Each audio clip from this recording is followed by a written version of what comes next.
Within LoadCall, the additionally due or reimbursements page is kind of the counterpart to the withholdings within settlements, where withholdings are different balances or amounts that you're going to hold against a driver or a carrier.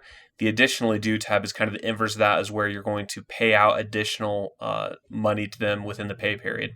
So kind of like with withholdings, there is the option to create additionally dues that are one-time versus additionally due that are recurring.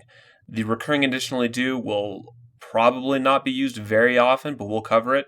The other one is used quite a bit more, so we'll cover those in the next segments.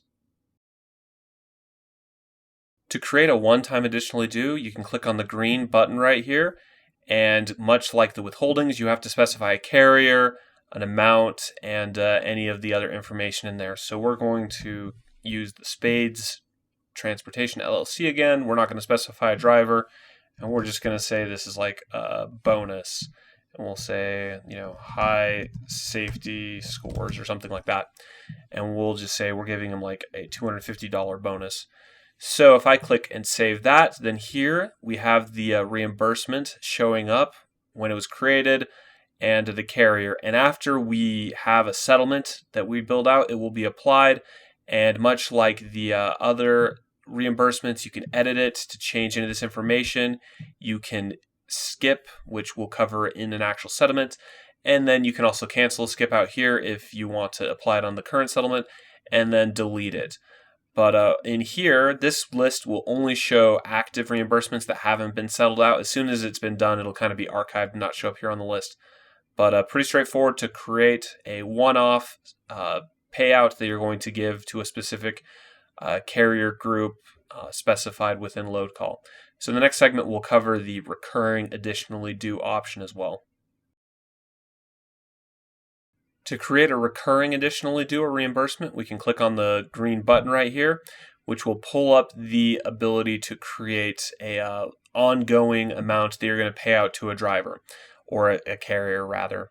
And unlike a withholdings, when you create a recurring withholding, it makes you say that it's danger and it applies to everybody.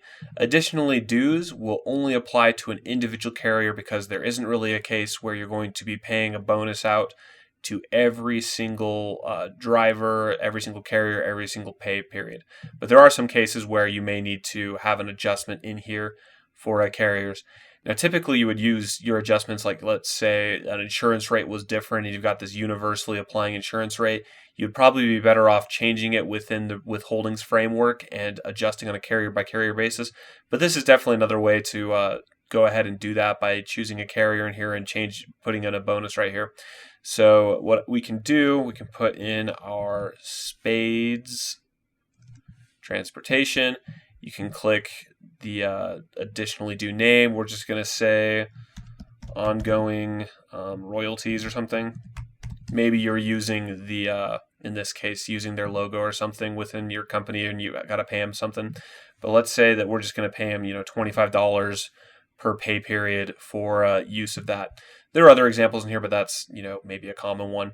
But let's go ahead and click Save, and you'll see in here that we have now a recurring reimbursement that applies to Spades Transportation of this amount with any notes. And what we can do is we can edit it like always, or in this case, I'm going to delete it because we don't want that showing up on every single invoice. So yeah, that's the additionally due within LoadCall settlements.